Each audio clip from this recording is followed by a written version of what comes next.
plaisir d'être devant vous dans le cadre de notre tranche matinale Morning FM. Mesdames et messieurs, bonjour et bienvenue. Et aussi, je vous souhaite déjà bon début de week-end parce que c'est aujourd'hui pour ceux qui utilisent la semaine anglaise vont arrêter avec le travail pour se reposer et revenir lundi. Sauf bateau et bakopa bango moko bamba kenda na ngoti nati izanga repos izaka l'air et mora lembi animbi mukie pour la muki azongeli. C'est toujours comme ça, c'est la vie a tout, la vie dans la vie, il y a tout dans la vie, il y a le haut et les bas dans la vie, il faut tomber ça nande babarato tomber ça na aussi tomber ça na biso pe déjà ko vivre na Congo ngo aussi tomber ça na déjà ko vivre na mokili batu ya nzambe to vivre ngo ka bien. Merci d'être avec vous, merci d'être devant vous, merci également de nous suivre. Je profite de l'occasion pour dire également merci à l'équipe technique devant moi, Samuel Ilunga Chilombo Yavimbara. Baluba Bazawa. Il est là toujours et devant moi. Yemoko, Junior Santos et Simbi. Et que Tobindeni. Même morale. Du côté de la baie vitrée, dont Benjamin Makola, nous sommes à la théâtre, dont Benjamin Makola, nous avons une émission, on a 5 micros. Je ne sais pas pourquoi. Idée et outils et wapi, nous sommes à la théâtre. Ça, c'est le président de l'Assemblée nationale qui l'a dit. Donc, Benjamin Ngasaïmou, Natongo, téléspectateurs, je ne sais pas, avec 5 micros différents et en plus. Donc, on a évité n'engana saïla, on déni ni soni ni ngara bimisela bino, mais sinon, bana babundi, sinon moningana ilo moko. C'est bien. Merci. On va parler encore. On va continuer avec notre sujet sur la légèreté de la femme. Hier, on avait évoqué le plan vestimentaire qui constitue également une légèreté pour certaines personnes qui pensent que quand une femme ne s'habille pas bien, elle est légère et les débats étalés dans tous les sens. Les avis étaient bien sûr partagés sur les plateaux. Les débats coûtent que continuer tina ba couloir ba misu ba balinga kuta tama ya kezo denda na luketu likola moto ba balinga balinga excusez-moi balinga bongo. Donc les goûts et les couleurs ne se discutent pas. On va continuer avec cette légèreté de la femme qu'on est en train de combattre. Moi si fatika moko ba esprit wana ya komiki tisara ya lolombo ya bi senga ya bi pesa ya ba etc. Les autres changer sous invité Moussou pour que tout débattre na sujet toujours sur la légèreté de la femme. Ça sera bien sûr après notre chanson qui va ouvrir cette séquence aujourd'hui. On va chanter La Fondation Maloua avec l'artiste Prince Kabea. Question de nous amener déjà dans le bain de vendredi parce que ça aura déjà veille à week-end. Voilà pourquoi il faut déjà moins chaleur et ça aura bien. Après ces moments, il y aura les conseils du jour avec Maître Maloua Billy Cléophas, l'intelligentsia, l'homme intelligent. Parce que ce n'est pas facile de réfléchir dans le niveau et convaincre, c'est vraiment très bien, même si nous interprétons, interprétation bien pour placer Wutaka et ça déjà bien message et ça bien leçon katina batu. Voilà pourquoi bisopeto ka komemela bino ka makansi ya mokolo mayele ya ngonde toye la rabino. Après les conseils du jour, nous allons vous proposer la chanson du jour et il y aura bien sûr également un peu de gag avec Papa Superman qui va causer qui ça pour ya sexara kaka un peu dans quelques minutes et puis nous allons recevoir nos invités pour parler de la légèreté de la femme. Un peu d'informations, ça sera avec la revue de presse. Si Alexandre Paulin sera déjà prête avec nous, on va lire quelques journaux parus ce vendredi dans la capitale congolaise. Déjà, on commence avec la Fondation Maloua Prince Kabea. Question de vous amener dans l'ambiance du week-end, dans l'ambiance de ce vendredi, dans l'ambiance du plateau de la FM Télévision, du plateau de Morning FM, où nous chantons Maître Maloua Billy Cléophas et la Fondation Maloua. La Fondation Maloua FM applique la vision de partage et d'assistance en faveur des différentes couches de la population.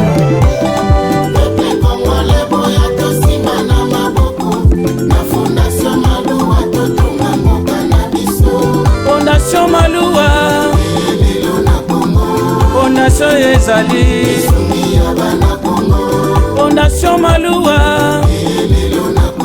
Osalisa ba Congolais Moto ya mayele pe ya bwania ya lingaka mboka na ye Maître Maloua Billy totombeli yo longonia Yo netete ya malili ya ba Congolais Kasungaka pona kate Ernest Mobimba tozali nsima na yo Fondation Maloua espoir na Congolais Maître Congolais boya tosima na maboko Na Fondation Maloua totonga mboka na biso Maître Maloua Billy Mwana ya Congo Président fondateur ya Fondation Maloua Coordonnateur national Tous pour le Congo Mwana mboka Azwili kanisia malamu Pona kosalisa Pepo sunga bana Congo Moninga malamu Ayebanaka na tangwa pasi Ya lelo tomoni na miswe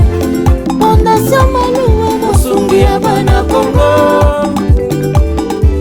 Maître Maloua Zalika Bonzamba Pesi Yani bakamba Mwaguliza kama ye Mwana wa Cleophas Mwande mwangala nengandu Maloua wa mamu gatuye Batumba kwindile kwetwe Agamba kwetu bena motu batu badisanga Bima na kuchengungu bakwile jitunge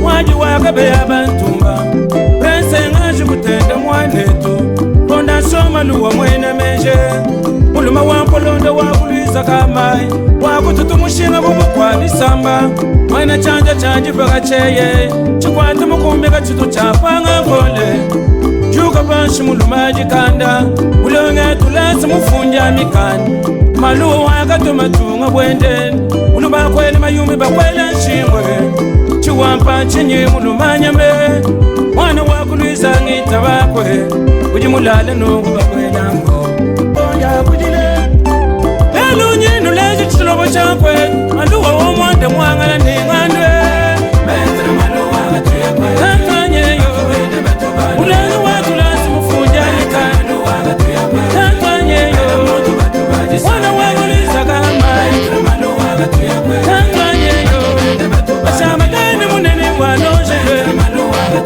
Tantanyeyo Kujila kwa prese wabantumba Tantanyeyo Maloua jibu jamuto kujiyo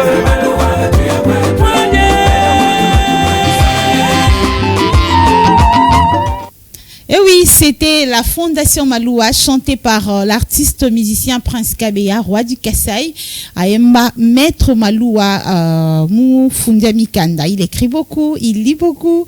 C'est tout ce qu'il a chanté, c'est tout ce que je retiens dans ce petit morceau que j'adore bien suivre lorsque le Prince Kabeya est en train de vanter l'intelligence de Maître Maloua Billy Cléophas. On va à présent prendre notre rubrique Conseil du jour pour vous prodiguer, nous prodiguer quelques conseils venant de Maître Maloua Billy Cléophas.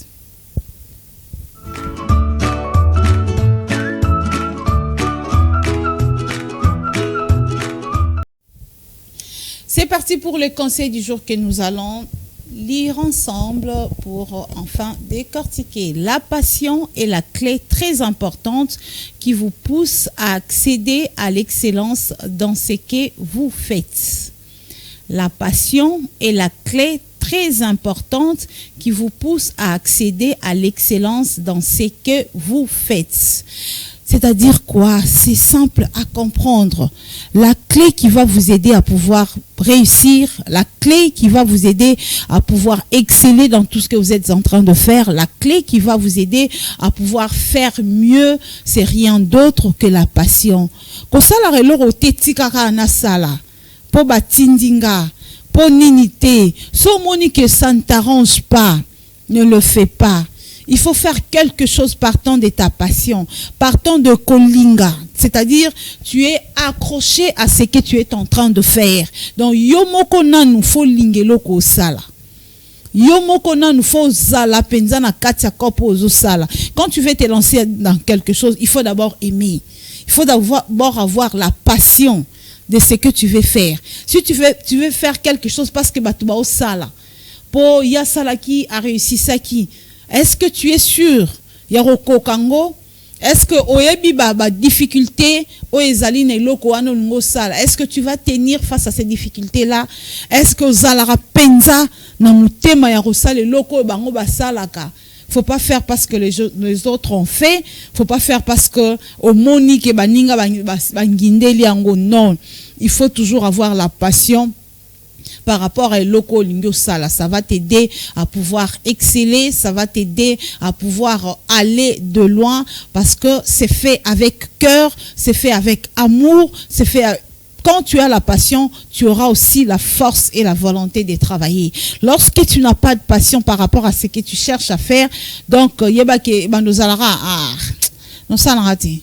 Non ba est-ce que simba quand on coûte payer bien temps, ça sera, il y aura trop d'interrogations qui ne va pas t'aider à pouvoir exceller. Or ce qui est loko outi kati et outi kati na yo, c'est pourquoi on dit que la passion c'est la clé. Donc il faut que tu aies d'abord la passion de ce que tu veux faire. Il faut d'abord avoir la passion dans son cœur. Il faut d'abord s'impliquer dans ce qu'on est en train de faire. Et là, on monte ça avec passion. À tes spéciaux chèques, il va dire que l'obé au simba. Et PC chèque, il va dire que t'es lobby réussi tes zala. Et puis au fur et à mesure, au monde appelle oui et simbi et tigali témoignage nas megara boy na sala ki boy et sala ki boy enfin n'a démarré quand vous et peli. Mais quand tu n'as pas de passion par rapport à l'autre au sala tikara au sala peut-être pour faire plaisir aux autres, au sala pour batindio yebake au beta bord à rond-point au balkaka ici kamoko. C'est même par rapport aux études des enfants. Kotinda mwana sala l'oroté parce que toi aussi tu as fait ça. Yo osa un père mécanicien par exemple parce que tu avais aimé na kati na yo déjà passion ya musala wana ezalaki mais na kati ya muto lingo tinda passion na ngo ezate moi mon père est médecin babunda na na forme nyoso na sala ta science infirmière ngani ngo mona potate na ngo simba biloko nkelete na sai bango nyetse simba te pona kokoka na ngate. Et en plus nazara mutema mama mingi batu bando ya kota na place na osala na obosa na osenga bombo pona ndotela ka ma wa un pesa ikaka sala bu non, je n'ai pas de passion contre ma musala ngo yango na tala kutu kopa ngote na mekata ko mekate atako ko pesa mutu aspirine na ningate parce que c'est quelque chose que je ne supporte pas. Surveiller ko vanda liboso malade bona yo ka mutema mawa na yo ka mutema pasi des fois na lelaka. Donc les locaux déjà pas n'engagés exclus dans son abina mekana nanzela wana. Donc je ne vais pas exceller parce que je vais m'arrêter à un moment na kokuta na accidenté, je ne sais pas tenir devant mutabongo to mutumoko azam gravement malade naebi ko tenir te naebi ko pese qui c'était pour na olenga. Donc ce n'est pas ma passion, je ne sais pas, je fais ce qui est de ma passion pour que j'excelle parce que quand il y a passion, c'est-à-dire que on est impliqué. Benjamin, si on peut relire les conseils du jour, c'est important. La passion est la clé très importante qui vous pousse à accéder à l'excellence dans ce que vous faites. Donc, pour accéder à l'excellence par rapport à ce qu'on fait, il faut que ça soit notre passion. Si ce n'est pas notre passion, ça ne va pas nous aider à pouvoir exceller, ça ne va pas nous aider à pouvoir avancer ou encore aller de loin. C'est-à-dire qu'on va rester statique ou encore échouer, encore échouer, rééchouer, jusqu'à ne rien faire et puis à ne rien avoir. Ça sera une perte inutile de temps. Donc avant de faire quelque chose, rassurez-vous que c'est votre passion, vous êtes vraiment passionné par rapport à ce que vous allez entreprendre, là il n'y a pas de problème. Si vous n'êtes pas passionné, yaya comme mekanayote kimandenga na kimananga blora ba minganga et osala quand même bien. Merci beaucoup, merci à Don Benjamin Makola également, au promoteur de cette pensée, de ces conseils du jour, Maître Malou Abili Cléophas, qui nous aide toujours à comprendre la nature, à comprendre la vie, à comprendre comment est-ce qu'il faut vivre. On va continuer cette fois-ci, on va prendre la rubrique gag avec Papa Superman, Tintin Abatu. Il y a Maître Malou à Billy Cleophas. On va vous proposer un petit morceau. Si vous voulez suivre ces gags, c'est sur YouTube. Tapez Fondation Malou à télévision et vous allez trouver tous les numéros de Papa Superman, tous les numéros qui tournent à tout moment. C'est sur notre chaîne YouTube Fondation Maloua. Vous allez trouver tous ces numéros, différents épisodes, différentes histoires également. C'est avec Papa Superman. Mais pour notre tranche matinale, nous vous proposons ces morceaux.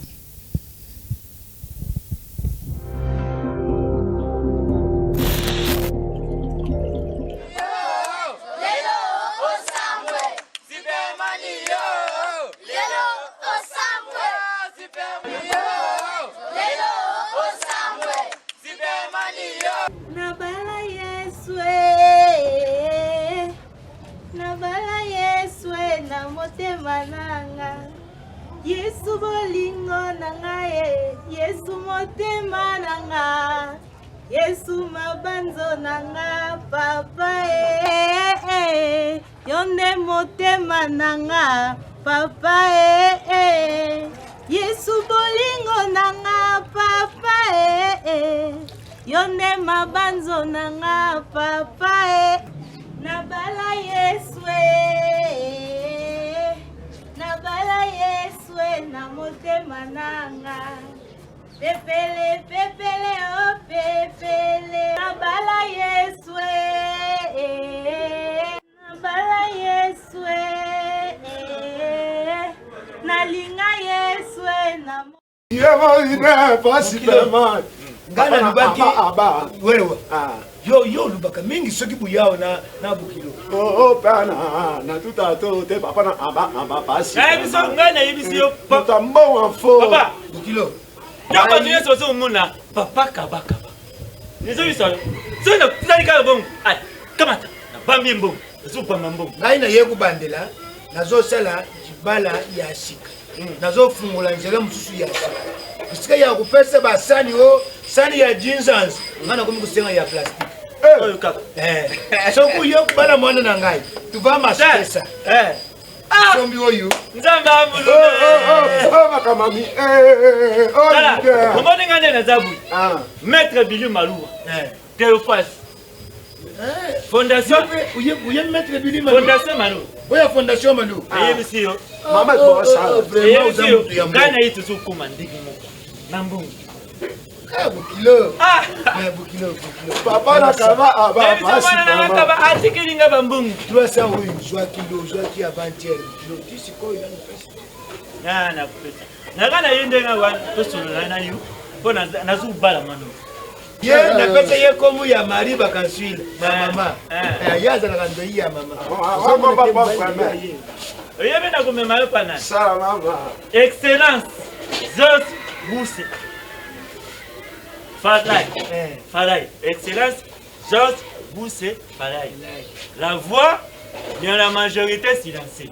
Les yébisseux, Azana Mouka, sont bousculés. Il a yébani, hein? Vraiment. Oma na kulanda penda na kulubako, na kutala pinza. Yenda azana na kitoa sana. Akulanda mtuko angati. Bon, amon nazana santé médiocre ya bien nango. Akolanda na azudanda ka kolambo. Bongo kaka mtezo sala ke alinga ngai. olobi ya solo tinalanda pona mbo. Amani ozo mona. Mbongo.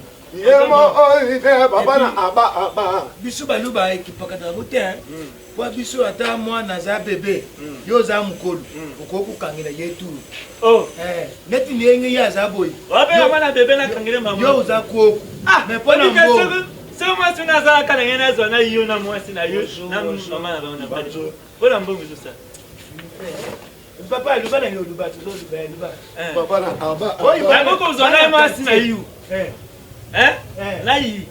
Nama no biya bibiwa. Na bali ba munyi. Papa likamuni nyango esila kete Zile ba kupesa yombo na yoshi. Papa, muntu anyongo. Kasi ngana zana tata, uva muntu aye ba fo ko nya. Ke bana yo no amia. No papa bazana nyongo na mati na ile kutala mwasi. Papa sa nini? Osumuna bokilo vandia. Nani masina? Sabe. Ah! Basi pama, oh ma amenga no. Awo iza, monna ngana baga, ngana ko kuzala mbanda. Na ko kubenge yope mbanda. Na ko kumana be mwana musina bengi ye série. Ezaba ya mwana ye pa bengi ye série. Papa tout ça la clair, hein? Papa, nga naza fiancé à Charles. Claire nina moyoka biloko olo. Mais na kuti bino en famille, boni ko solo la peine na moni papa en famille. Ba présenter yote. Famille yangu yebi azana. Ta no mamo. Peut-être yonde français na yi. Yonde français na yi. Nga les fiancés. Yo français yo za na. Ozo landa ndeni chérie.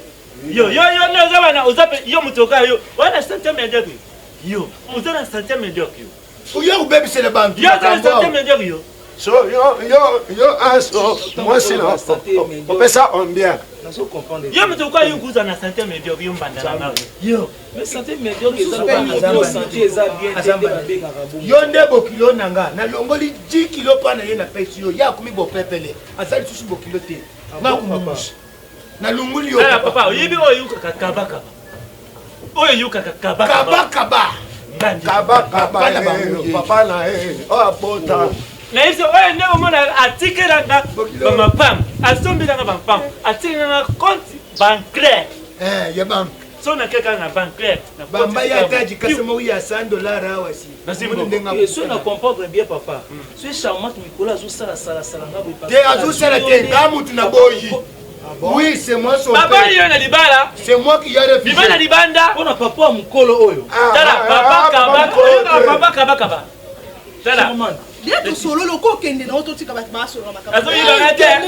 Azo yibanga tuna ba dete gelo muya. Tuna ba mama fifi kalumbwe. Tuna ba Torres. Yo kabantu ba yebani.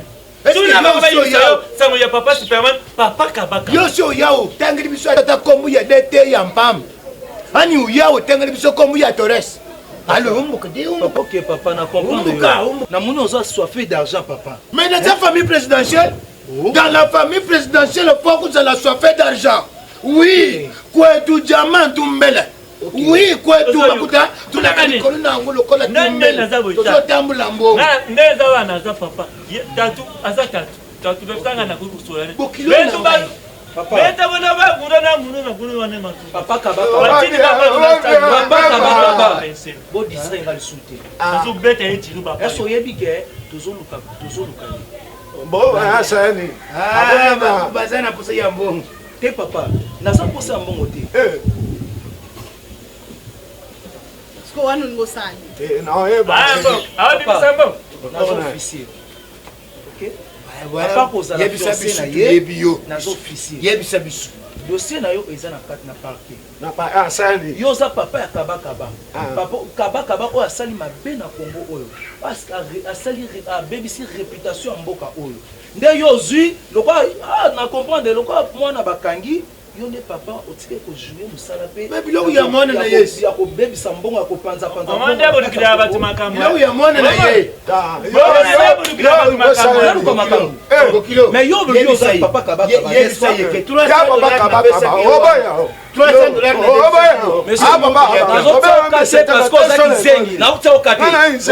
Mais oui, comment on va dire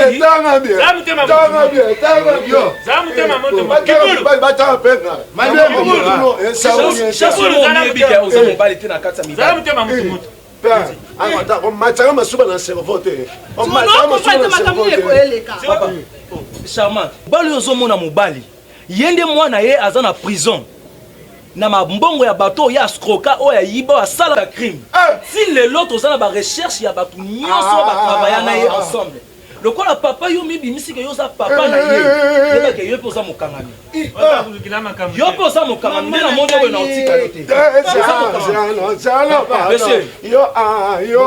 na yo ka yo lokola yo ba nini bana tika yo mwasi ozono mwasi monsieur nazana dossier ya mwasi tiki nanga makamba mwasi na ozomansi na nobale se mutu yo za bokilo na ngai ukokulinga teli kambu ya mabe ikolela papa ya mwasi na yo c'est ta femme que tu aimes beaucoup tu y as donné ton argent nga yo inamela masanga pona predoto yo papa papa oyo alobi aza papa ya moto oyo utangi kongo nasi napesi ye $300 mbongo ya balocataire mona pasi ça c'est un dollar. Oh, ça c'est un yo pe uzwaka papa yo pe uzwaka dollar mais papa abi ayiba papa ba mbongo ya yo mais papa oza continuer papa tala nga nazana bon na lubaka solo loba nyonso koloba oyo nazana papa akabaka te tika ba voiture yo ipsingani yo za papa kaba nande umani otamusa baba amna nyonso tout bana kaba na ngamini bana soma na senga ndeti safa na pese ma quelque pesa ali baba na bana mikeba pesa kombe ya papa kaba ali baba ba yiki baba nyolo banga za papa kaba yo papa na pesa kaba yo za papa na yete mena oyo sta les a déjà escroquerie na mundo bina za papa papa ya kaba est-ce que yo comment yo zo kabela bak mais yo zo defasu bato on défie papa $300 na conseil nango ozuye $500 ça c'est un papa oyo ozuye ça c'est nyonso wana okendo bango kuna na tane na ninga naka mutani ngaka mutaka ngama na yo papa okokanga mutaka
Merci beaucoup, merci. Nous sommes de retour sur ces plateaux, mesdames et messieurs. C'est un plaisir de recevoir sur ces plateaux Paul Wala Assi, arbitre à Betty Piololo. Toujours, nabolingo bakisati.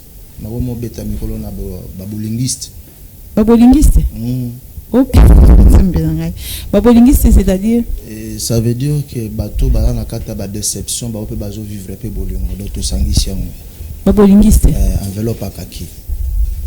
Et où t'as enveloppe? Enveloppe à kaki. Tala mikolo bana lelo. Au monega ba partie du corps. Vimba. Ne ba omo ben enveloppe à kaki. Mais qu'est-ce que pantalon za ou vimba donc enveloppe à kaki. Que ba pas trois pesos enveloppe à kaki faut respecter. Et combien mais na expliqué ba imboka ba Hollanda biso vraiment ba betanga na beta bango c'était quand je dis qu'enveloppe à kaki ngolo baboye taille acoustique guitare tour Eiffel colo anga musique merci te comprendre. Pour comprendre alors que musique ouais pepele qui tourne lenge malgré que namoni manzela pembe na ngaya mais na éviter so ba déception oza o mikolo na ko linga basi sans make-up peut-être abomba on a déception à décevoir ça le met bien habillé aujourd'hui, vraiment. Merci pour ton information. Non, nous va décevoir en tout cas. Banda mon kilo. Mais mi bon mi. Ina koma goma mama. Oui vite. Goma.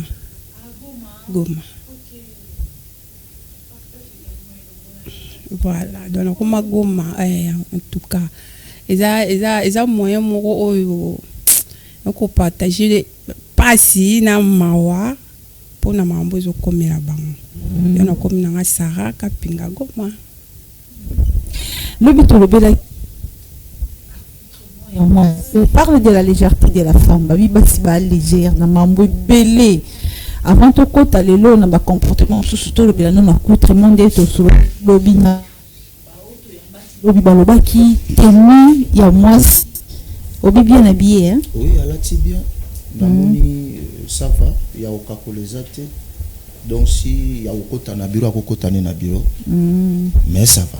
Sur 10 ça a moi c'était demi. C'était demi hein. Voilà ma semblable. Le corbeau les renards mais au moins ça va. Bien habillé maman. Quand est-ce que tenya moi c'est ça yokanda? On est na magambo baby. Le temps de l'accent systématique. Hein? Et bon na lo bana ndenga kishasa ba comprendre. O awa mutu tu azo et pesa nga kanda mona systématique. Est-ce que bomoni vidéo miso kendaka na vidéo phare ta wala de kanda yasima est-ce que moni plaque à matricule pour mutu camion soso l'équipe pia directement faut à la plaque nango marque ni ce que son moni plaque ça est bien té en tout cas c'est raté. En tout cas, habillement lelo même moula na gangela gaé, mais ça que bana habillement oyo. Botoyo kanate. Pour moi si azaka faible à tozo mona zo te azo mata. Je te dis vrai. A to moni mama pasteur azo te ya wana mona ba on a télévision na et le côté. Tout na pourquoi? Na bon tout net. Ah. On va pas parler. On to inabino et salema pona yoka. C'est ce qui c'est yo qui déjà mutu moko ko ndo yoka hein ko yoka ngo si ate hein ozoka ko yoka kaka na lobango ki ba renouveler la bolongo kasa avec mutu na ye oui obeti loko elamba c'est très bien mais bandeko ba olanda biso est-ce que faut tala nanu bando bimena ndako epana yo combien bandeko no ba beti soli ba kotali mabu mais le en tout cas avant tout excusez-moi les égoïstes vraiment très bien habillé la tikitoko mais couleur moko batazua ah oui ah c'est on moni muto c'est on moni muto c'est quand la femme d'accord c'est kagamingi abomba ka bolingone na libanda minu mais mukolo ko cracher leo ou regretter ma vie couleur batazua en tout cas bienvenue tika na fanda ah mais nazolo ba te dabi tika na fanda donalu la mama te dabi tika na fanda Spiritu Santo somoni babina lobate na lobini ni tika na fanda ça va la légèreté de la femme na tenue il faut toujours changer tenue na bango tenue za mabe surtout monde alelo dans son moni mo salati mabe alati tenue mais il y a monde de sande mutute ezola kisa mutu ba donc c'est déjà une légère femme parce que moi chose responsable eza na kati mentale ya mutu et bimi libanda sali action makolo zo tambola ça veut dire tant de gens na moni déjà déjà on a kisinga ba parti mo boye o ngana lingaka mingolia mukwa pe asoso lipeka na lingana nga golia mutu kwa po tuna ba parti ni pa asaliaka mais naliaka mukwa asoso Sarah Kapinga papa lobi a tenu nyoso ya mwasi lorsque ça de santé c'est que fille wana za légère na mkusi vrai ou faux? Bon pas forcément pas forcément parce que colla tes états d'esprit. Tant au bimi ça dépend peu la place aux okindi hein le biki ah bon na pas ça la ta single collant yo mo biki na osuka quelque part non comme musikate pour que les musu bat mo bo ba romono au couple bakie na lati na nga bon cycliste penzate hein pour na sepela non na tenia on ba mata wa cycliste lati cycliste o ezaki na se ya jupe na se ya pantalon comme la tama ya pamba. Ça dépend que là, on a le pas, on a tourné sur place, on a bien mal bande, on a pas on chili puta. Donc ils ont dépendre, on a place aux kinde, ne loko nini oke kosala po so oke bureau ebisango olata cycliste te olata kolan te olata teni moko te nazoyeba une fois nalataka pantalon mais kanganga makasi na oke parler du peuple na kota te na kota te bato zali na bakoti ma fifi menga na kota te ce qu'on a mituni tinu na lati za mabe to ndeni garde wana za kwa na bisinga olati bien mais ekangi yo makasi c'est pas bien. Ils appellent ça responsable, il faut l'attendre comme responsable. Donc ça dépend. Si on a mentalité, moi si sur moment déjà moi si mon robot lati cycliste ndongo zolo ba moi qui lota mukuse moi nini autant bananzela na pousser tobi car oyo. Bon on l'a trompé l'intention nini. Parce que les amis bal mususu balinga ba sina ba lata na bango ala tane kilote ala bon ala ta sexy quoi. Donc ça dépend.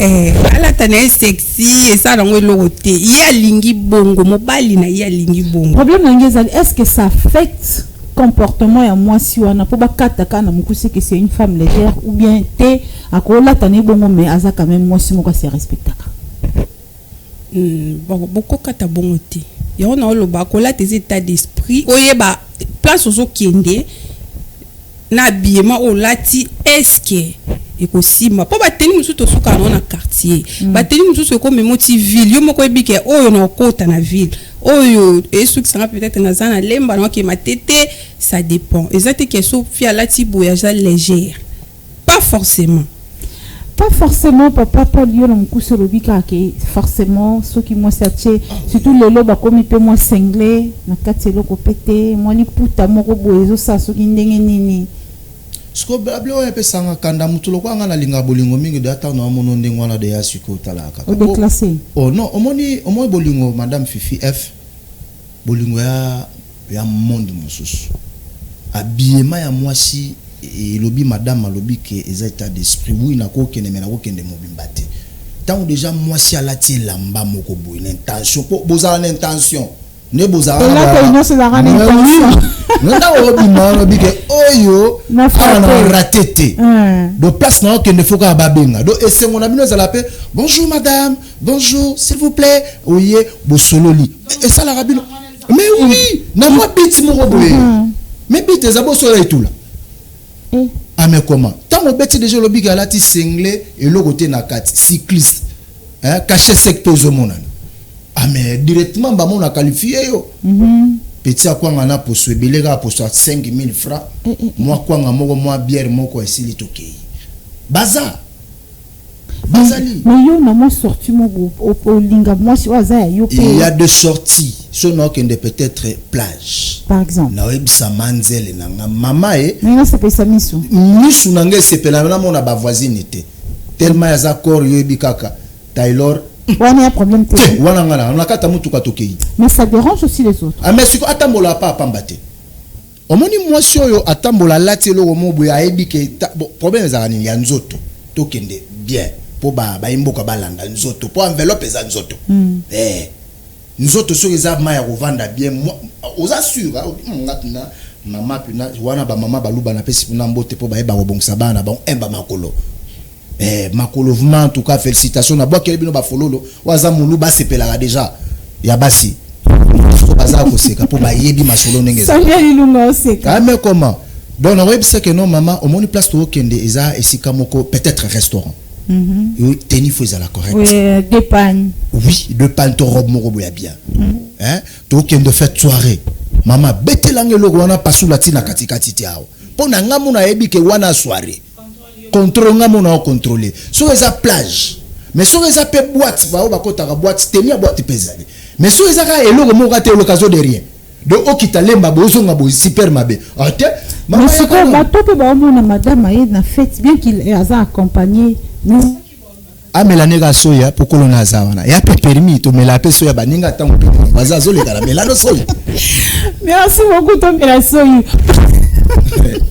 kasi te kela mut natala ke no ase pazana mo ekela muna mela no soyi mela soyi aza déjà te po aza déjà non grand esprit logwanga mais mobala ka esprit pour na moi ça légèreté ndeni ba ke moi sio et la télé lobeli présence d'esprit oui et là télé lobeli oui na kati ya mibali yo panzami le roi galette bolikamni. Moi, s'il faut se respecter, moi, s'il faut garder. Mais je te dis, moi, s'il faut ébeler à l'esprit. Parce que mon bali ne me transmettre, moi, si esprit. Tant moi, na zuyo, na okotso esprit, nanga. Que petit, et puis que er, moko prêtre, moko boako kuta, na yo, mais il faut kuta, na faut sentir que ouais, olenda. A bekia, aya, peso moto, oh, ta femme, oui, wa mobali.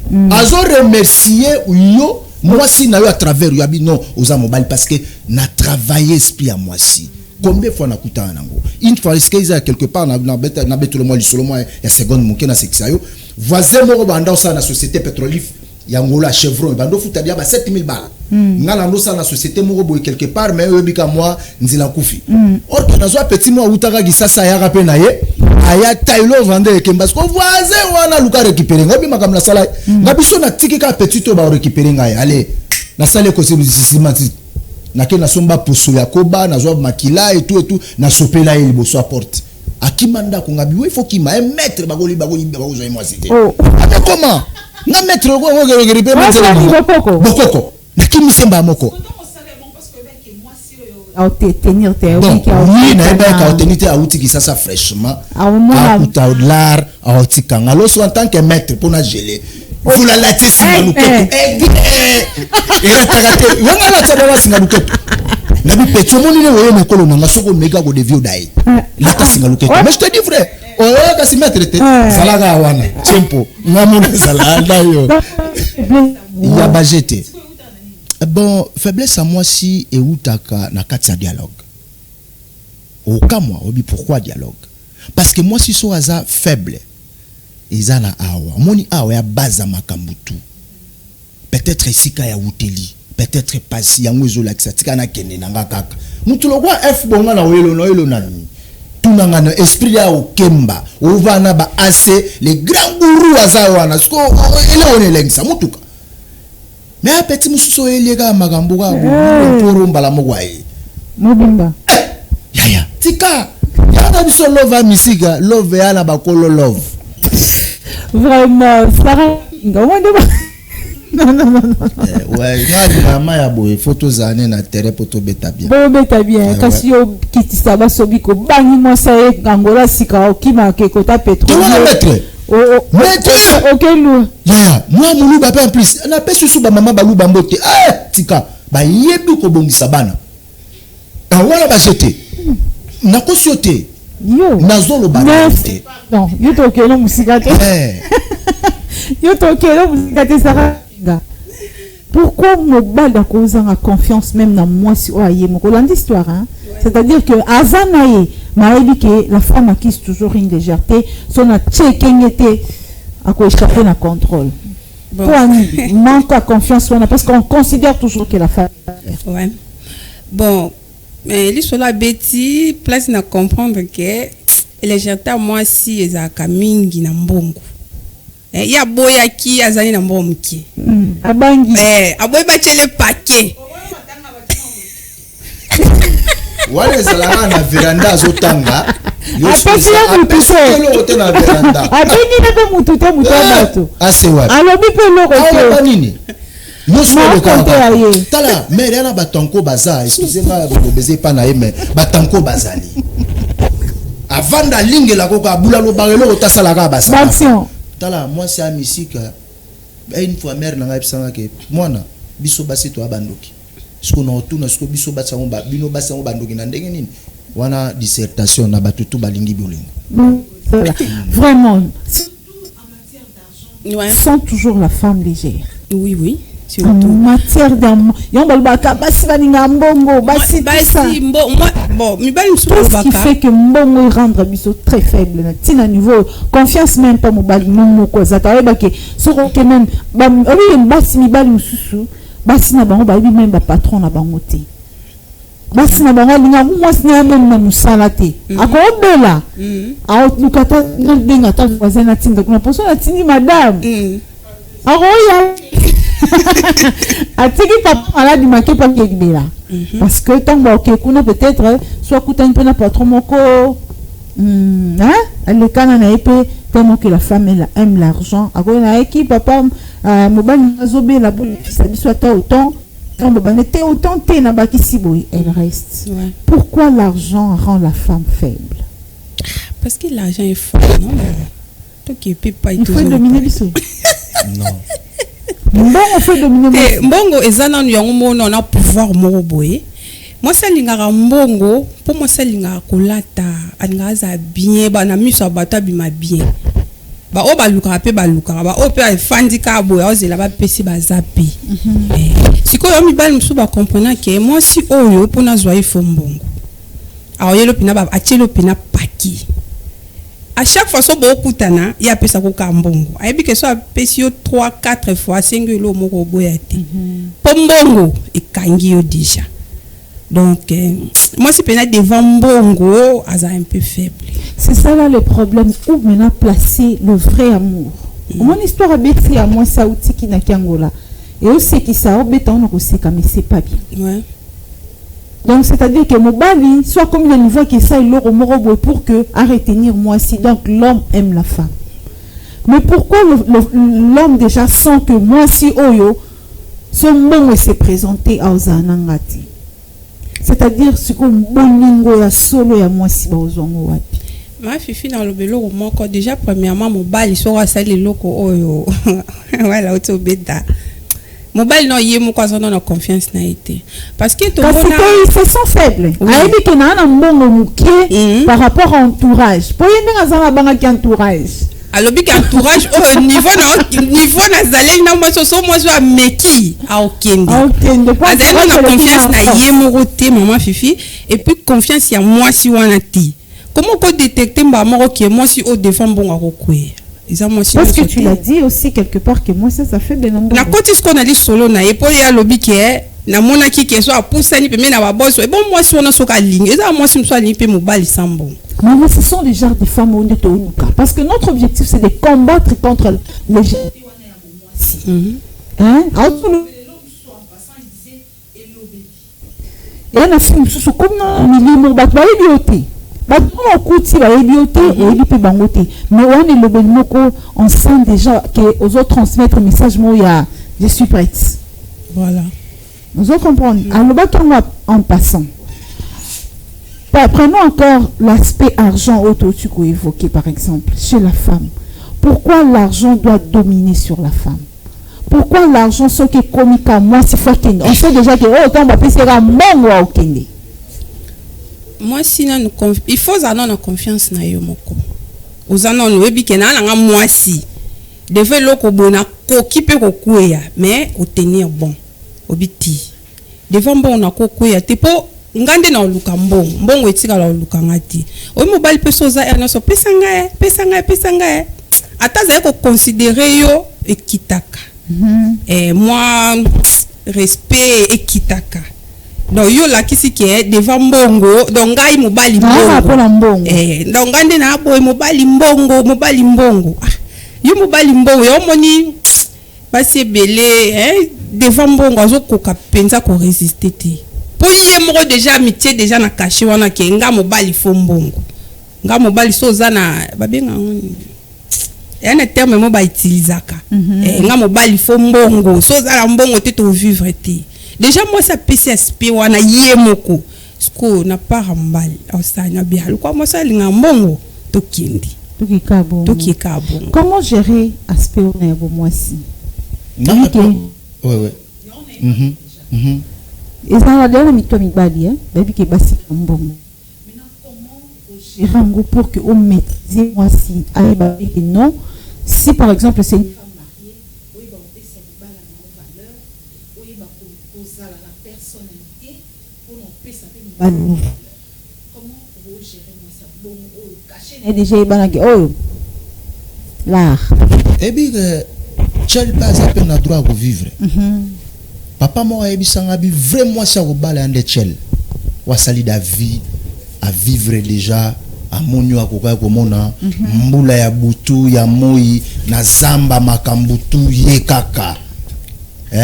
Doze loko yo biso mobali ngala benga ngonga bike mobali a état d'esprit. Na ofansa ye. na otalise ba réalité tala mais on a ko sauter un vrai yaya un vrai noko a muto il faut dialogue ezala atalisi moi sinon moni na terrain to vivre na terrain to koti terrain ezana ba conditions ezana ba réalité nango boye moment na koti ya moment étape ya vie ya le wa suki ya mutu to kata lobi okola ngamba mutu fona pesa dialogue fona pesa eguwana le soki na maloba ya malunga te moi ça va déconner do dialogue à tout moment moi ça yo kaka mais ko yo kane wana fofo za suko yo mutu moko spécialiste pe stratège ya makambo wana donc tant que ngala okotisa moi sanga ba idéologie ba koyeba voilà boye mama ata chel wana ozonga pe giga azongi pe la ba chel pe ton ba témoignage mususu pe ya bien pe ba kota mabala vandika mais après na ba o azaki déjà na image ya bien mais koti a décevante oui pour aza libala mais ezalelini yango te sikoyo esizenga ba para bisika bo on a voisin senga mobali ya muninga mususu pas sombela crédit kasi te eza des options ou soit quoi ou soit plaquage etumbelu c'est que etumbelu mbanzeza bien te il faut qu'il ne pas souder yango c'est quoi etumbelu etumbelu te yo comprendre et là on te tumbaka ni na mbisi ezala likola ni mbisi ezala likola ni tato tumba etumbelu bon makaba tanda yango wana kaka eza bien te donc baby donc il faut qu'on réparer pour milinge bimate donc ezokota na moto on comprendre gate ce qui a deux cas ou soit mbongo ou soit etumbelu eza bien te grillage éducation mais bon éducation to keka éducation ba comprendre o même biso wapi monde likolo level makasi ya ba jeté acete alinga bolingo jeté mutakosa meri na kufa likolo lof téléphone à vivre bolingo yebisanga en passant comment au gérard hein basiwana ba légèreté oui na gérard yango mais ezalaka mabe esukelaka mabe omoni mutu so aza léger ato kotise na libala 10 ans 20 ans plus tard opété et zonga ya lowa ba réclamation ya bolingo lowa ba lien ya ba famille wana so ezala ndengwa ya ndenge nzamba saleli a condition peut-être ya banzambe na grâce moko boye maintenant répondre directement na chuter pas na ye akolobake nazali na confiance na ngate tende konanga confiance ebele ngamo na milingana ngamo koleka ngamo sikoyo omona ki ete otali muninga po totala kati otali pe mwa mobali bolulie wana so otali mwana mwa solulie ponga banda de nature nanga na lingana nga miseleke tetete ngalinga nzombo avimbi na so allez-y comprendre asali ni nzombo allez sikoyo et pas boss yo so basé $7,000 24 OK 24 jours ozongi 28 ozongi angolais wat bumu wat so mutauti makisasa esika tenga habité en tant que bon maître il faut na stopper ka hémorragie na kata mokaka ne na sala système jo akima lupango après ba mwanga du petit aliru wana no mona ngam na sala kabi au spectacle comme be na spectacle déjà omoni ba bonjour ezala déjà ke bana ba bonjour ande ezande avec ça ba bonjour bien aimé bonjour voilà peso bonjour ande yo masamni ngaso samu tuté le ba bonjour donc bonjour mogozo la kisanetika netika unate yakawa ngata la miswa mutu bonjour ande banda lo bani expliquer banda lo ba déjà que non une lo bayate te lo te yarande côté te tumbeleza makasi soit tumbeleza makasi ça veut dire que côté quoi pe rozala mo wa rozonga la ye mais soit tumbeleza te sikoyo ke na kwa me akeit vraiment mais to bala apwani to ke tozonga kasi le banote l'exception non légèreté banisa ki okima mbangu ndingana bon on a télé déjà zana bonjour wana déjà na mona déjà pona okada beko hein na okende boulot na zonga na ça tourne déjà mutu wana ndeni bavani batuna oyesika mobali na yo parce que mobali azotuna na so répondre na ralenti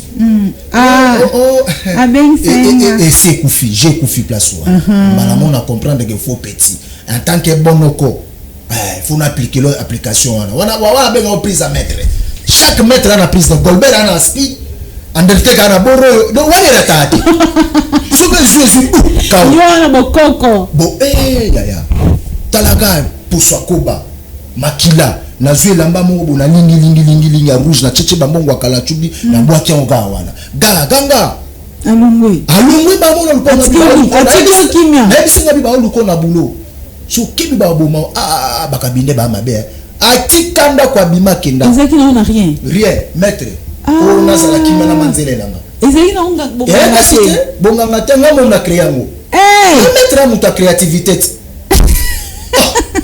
boyo so bulega na ke balaye na kozwa mo so na ke balaye na kozwa ka sanya pembe ngabi mo na kuti na biso soko mekika ko bima ka etali stop to si solia to panza sanya pembe wana na famille na yo moko wana formula baya ya foza stratégie so lingi momi na yo faut protéger coacher les garde fou qu'est-ce qu'on appelle le garde fou donc c'est à dire que les femmes sont faibles donc faut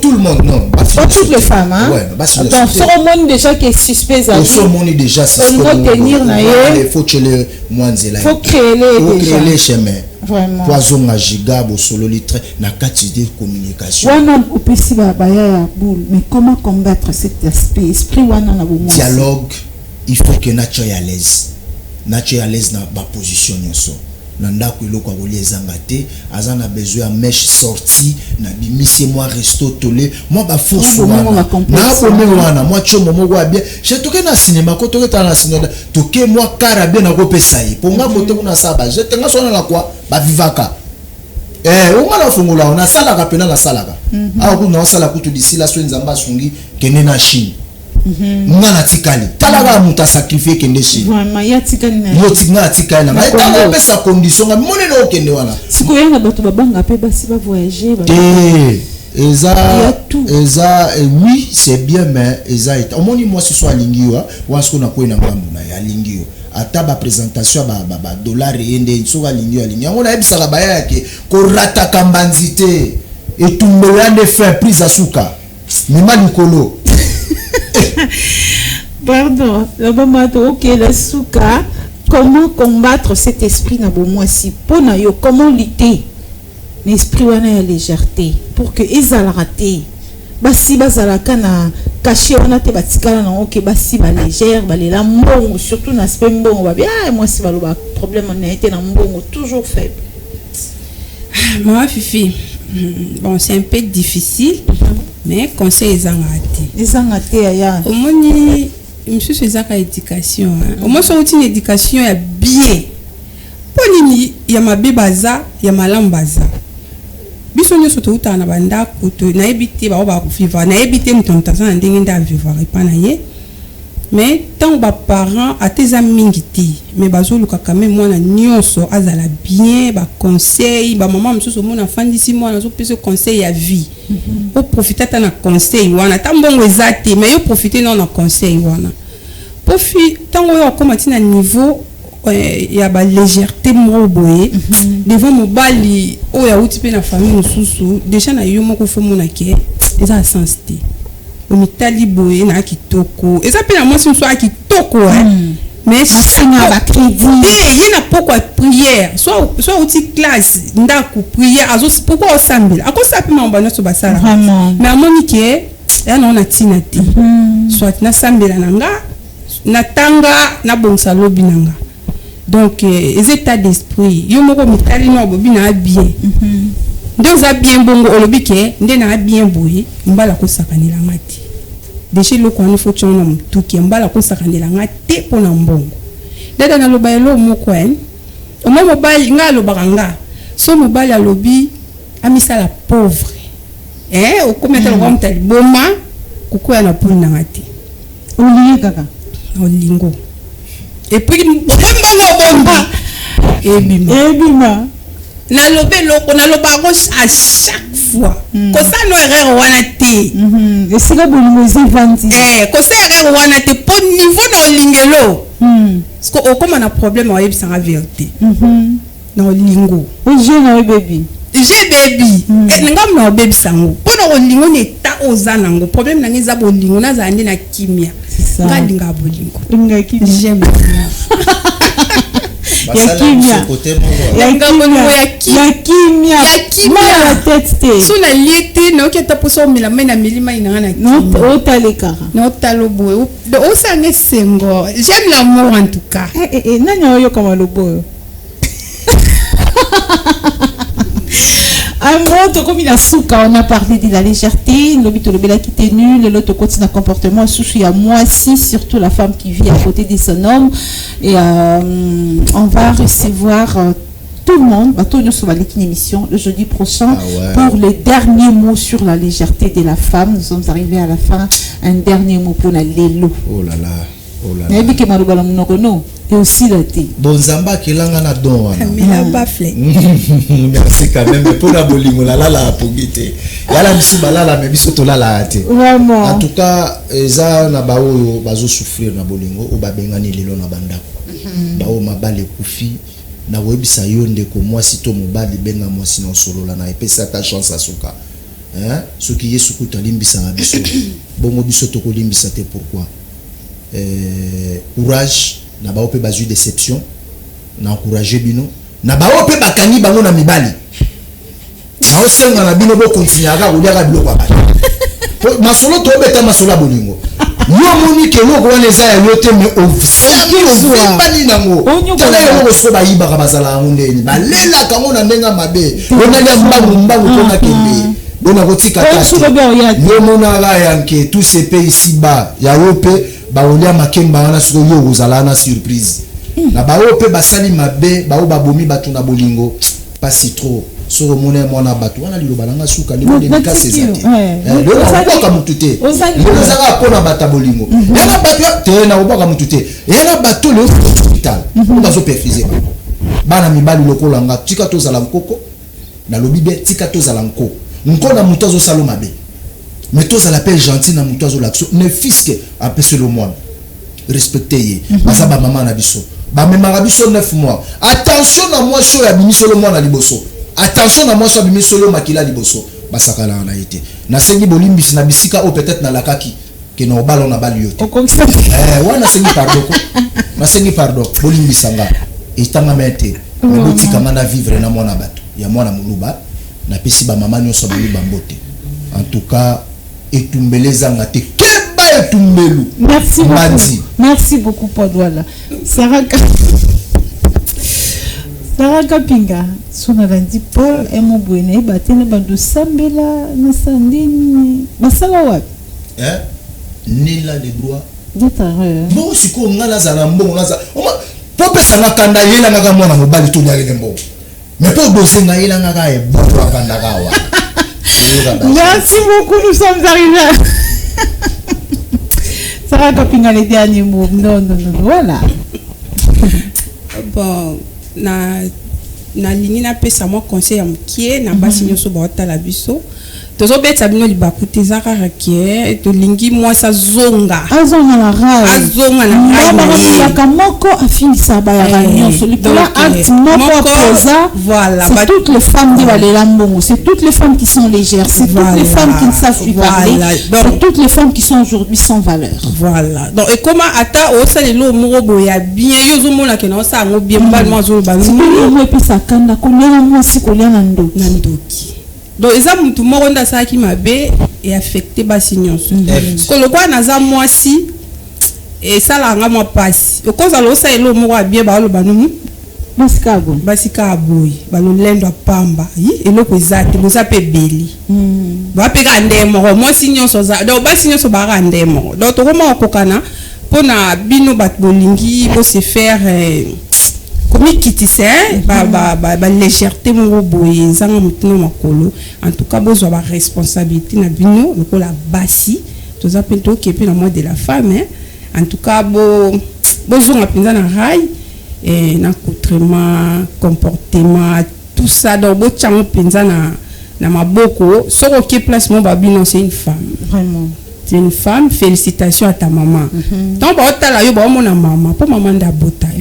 Donc, vous avez na profité na pesimbote na les boss tarmac, les banquiers, les beaux, il a l'argent et puis l'intelligent. l'ennemi de la pauvreté. Et na posaka na loba ya solo, hein, na loba ya solo et maman banzi. Donc c'est bon.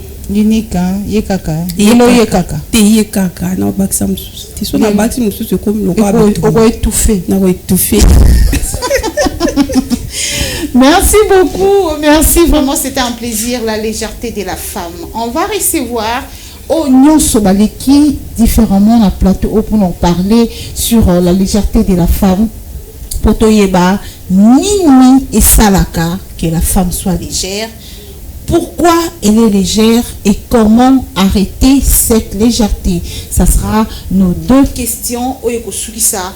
Sujet l'abisso jeudi prochain, quand nous allons recevoir Don Clark Kokolo qui a dit la femme n'est pas du tout légère. Il faut regarder la paix légèreté aux côté.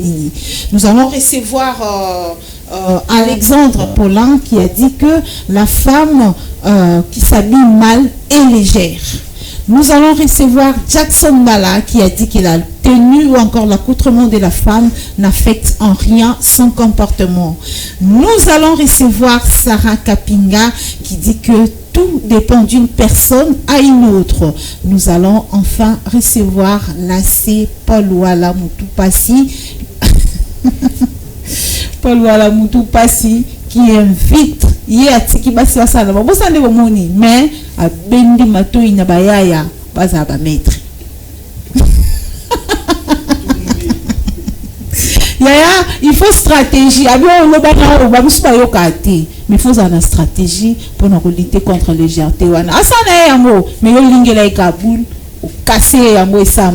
on va se retrouver le jeudi prochain pour clôturer avec ces sujets dédicace spéciale à Samuel Ilunga Chilombo à Vimbaka Wanazamona Muluba. Est-ce que Baluba Bazawa toujours vraiment je salue également tous mes enfants. Je vous dis bon vendredi à vous partout où vous vous retrouvez. Également mes parents, mais Nassili Saaka, na Yemoko, Azalaka, Yewana, parce que c'est le Mukolo Masolo, c'est lui le maître de tout à la Fondation Maloua. Il s'appelle Maître Maloua Billy Cléophas. Sona Tangi Kombo na ina Kitsara Mungongo Pono Yepsapino qui émission ici, Tokuta na Mungongo Susu, Moena Baksa Kombo Mutum Susu Zate. Yoze Anatanga Kombo na O, Fala Kolo Bango avant. Merci, on se retrouve prochainement.